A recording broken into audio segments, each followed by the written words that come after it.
السلام عليكم. اليوم غادي نهضروا على واحد المشروع اللي غيدار في المغرب، واللي بزاف ديال الناس كيسولوا عليه، وبالضبط في احد المدن بالجنوب المغربي اللي هي مدينة الداخلة. شنو وقع بالضبط في مدينة الداخلة؟ واش بصح كاين شي مشروع خليجي كبير؟ شكون اللي غادي يمولو؟ شحال الميزانية ديالو؟ وشنو الهدف الحقيقي منه؟ واش يقدر يبدل مستقبل المنطقة ككل؟ اليوم غنعطيكم تقرير شامل ومفصل وبالأرقام والتوقعات باش نحطوكم في الصورة كاملة. أولا، علاش الداخلة مهمة بزاف؟ قبل ما نهضروا على المشروع خاصنا نفهموا علاش هاد المدينة بالضبط اختاروها. الداخلة ماشي غير مدينة عادية، هي موقع استراتيجي عالمي، حيث كتشرف على المحيط الأطلسي وقريبة من طرق التجارة البحرية بين أوروبا وإفريقيا وأمريكا. بمعنى آخر، أي استثمار كبير تما تساوي موقع مثالي للتجارة والسياحة واللوجستيك وغيرهم. وزيد عليها طبيعة خلابة، رياح قوية مناسبة للرياضات البحرية، وشواطئ عالمية، ومناخ معتدل طول العام. كل هاد العوامل كتخلي المستثمرين الدوليين يشوفوا فيها كنز اقتصادي مستقبلي. ثانيا، شنو هو هذا المشروع الخليجي؟ المشروع اللي كنهضروا عليه هو مخطط استثماري كبير بدعم إماراتي كيهدف لإنشاء مارينا سياحية ضخمة، ومرافق لليخوت الفاخرة، أنشطة بحرية عالمية، وفضاءات ترفيهية وتجارية، ومنتجعات سياحية، ومناطق سكنية فاخرة. بعبارة بسيطة، ماشي فقط مشروع واحد، بل مدينة سياحية بحرية متكاملة الأركان. والميزانية كتقدر حسب التقارير أن الاستثمارات الإماراتية في الأقاليم الجنوبية ممكن توصل لحوالي 10 مليار ديال الدولار. وهذا رقم ماشي كامل غير المارينا، ولكن جزء كبير منه مخصص لمشاريع سياحية وبحرية في المنطقة.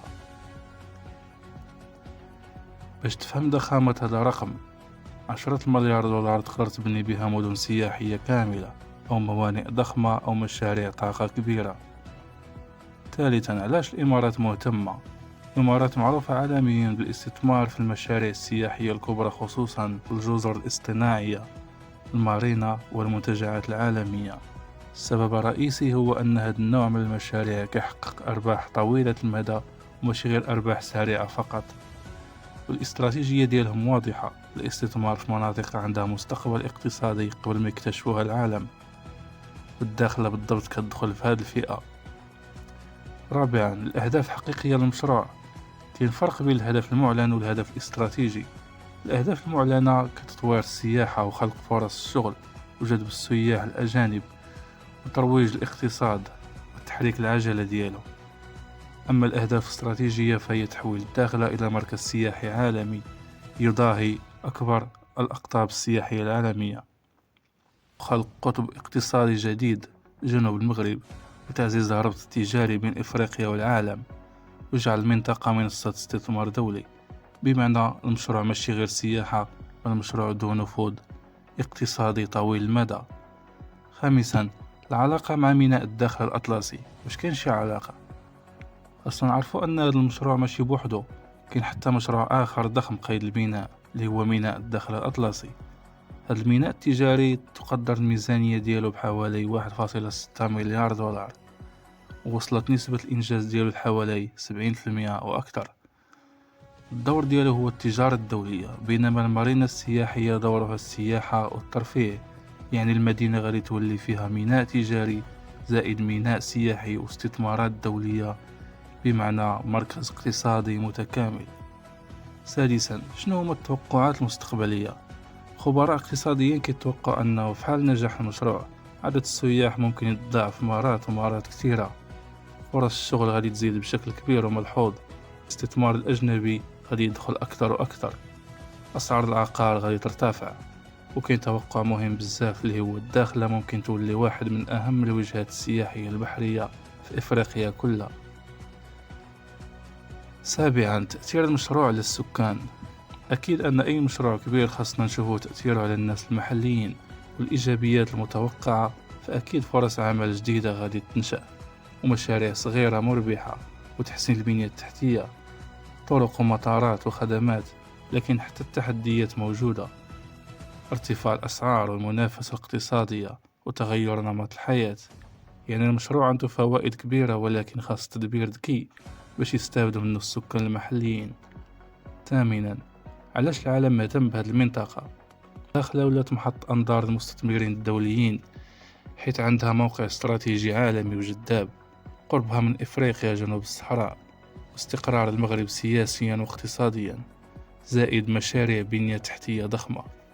هاد العوامل كتخليها تشبه لمرحلة بداية مدن عالمية على غرار سنغافورة، دبي وهونغ كونغ، قبل ما يوليو مراكز عالمية. تاسعا، واش ممكن تولي دبي جديدة؟ السؤال اللي كيتكرر بزاف: واش الداخلة تقدر تولي بحال دبي؟ الجواب الواقعي ماشي نفس السيناريو، ولكن ممكن تولي نسخة مغربية مختلفة. علاش؟ حيث النجاح ماشي غير بالمشاريع، بل حتى بالاستقرار والحكامة والاستثمارات المثمرة والاستثمارات المستمرة. التخطيط الطويل المدى إذا توفرت كل هاد الشروط، فالمدينة فرصة حقيقية تولي قطب عالمي. إذن فالمشروع الخليجي في الداخل ماشي مجرد إشاعة، وماشي حتى مشروع صغير، بل هو جزء من رؤية اقتصادية كبيرة كتستهدف تحويل الجنوب المغربي إلى مركز عالمي للسياحة والاستثمار. والأرقام كنشوفوها المرصودة لهذه المشاريع فهي كبيرة، والخطط طموحة جدا، والاهتمام الدولي كيزيد عام بعد عام. وهنا كيتطرح السؤال: شكون غادي يستافد أكثر إلى نجح المشروع؟ حيث في التاريخ ديال المشاريع العالمية الكبرى، النجاح ديال أي مشروع ضخم كيخلق طبقات مختلفة ديال المستفيدين. كاين المستثمرين الكبار اللي كيكونوا أول رابحين أكيد، وكاين الشركات اللي كتدخل خدمات وبناء وتجهيز، وكاين حتى الناس العاديين اللي كيستافدوا غير إذا كان التخطيط شامل وعادي. شنو السيناريوهات المحتملة؟ باش نبقى واقعيين خاصنا نشوفوا 3 سيناريوهات ممكنين، اللي هو السيناريو المتفائل والمتوسط، وكذلك السيناريو السلبي.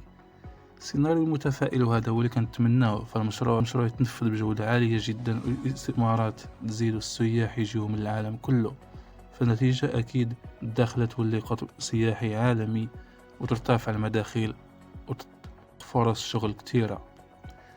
بالنسبة للسيناريو المتوسط، فالمشروع يتدار ولكن بوتيرة بطيئة، أو يبقى موجه لفئة سياحية محدودة، والنتيجة تنمية موجودة ولكن ماشي بحال السيناريو المتفائل. أما السيناريو السلبي، وهذا اللي ما كنتمناوش، إلا كان سوء تدبير أو تأخر في التنفيذ أو نقص في البنية التحتية المرافقة، فالمشروع يقدر يبقى غير فكرة كبيرة ما وصلش لكامل إمكانياتها، وهذا بالفعل، وهذا أكيد سيناريو مستبعد. العامل الحاسم ماشي الفلوس بل رؤية. كثير من الناس كيظنوا أن المشاريع كتنجح غير بالميزانية الكبيرة، لكن الواقع الاقتصادي كيقول العكس.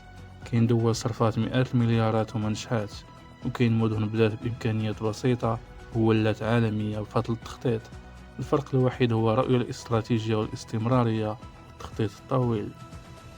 التأثير العالمي المحتمل: إذا تحقق المشروع كما هو مخطط، ممكن يوقع تحول مهم جدا، اللي هو الداخلة تولي نقطة توقف لليخوت العالمية، وتدخل في خريطة السياحة البحرية الدولية، تولي منصة اقتصادية بين أوروبا وإفريقيا.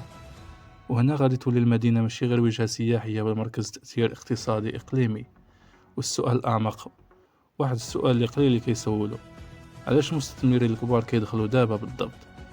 الجواب بسيط ولكن مهم، حيث المستثمر الذكي ما كيدخلش في المكان اللي وصل للقمة، كيدخل في المكان اللي مازال طالع. بمعنى اللي كيشوفوا المستثمرين اليوم في الداخلة ممكن العالم كامل يشوفه بعد سنوات. المشروع ماشي مجرد مارينا وماشي مجرد استثمار سياحي، هو إشارة قوية أن المنطقة داخلة مرحلة جديدة، مرحلة الاهتمام الدولي. وإلا كان التنفيذ بالمستوى المطلوب، وهذا اللي كنتمناو، في السنوات الجاية ممكن نشوفوا تحول تاريخي حقيقي في المنطقة.